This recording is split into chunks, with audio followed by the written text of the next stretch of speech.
Novinare na pres konferenciji dočekao inženjer Inži Hudi koji je direktor prodaje u SOR-u, a on je novinarima predstavio i novi SOR NB12 Electric.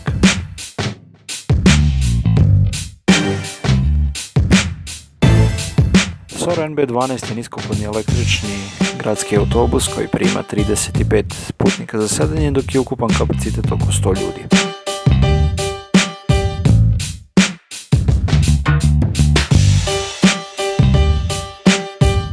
Novi SOR odiše jednostavnošću izrade, što je danas zaista retko vidjeti, a njegove baterije nalaze se na krovu. Osim električnog gradskog autobusa, SOR je predstavio prigradski CN12 niskoulazni autobus na dizel.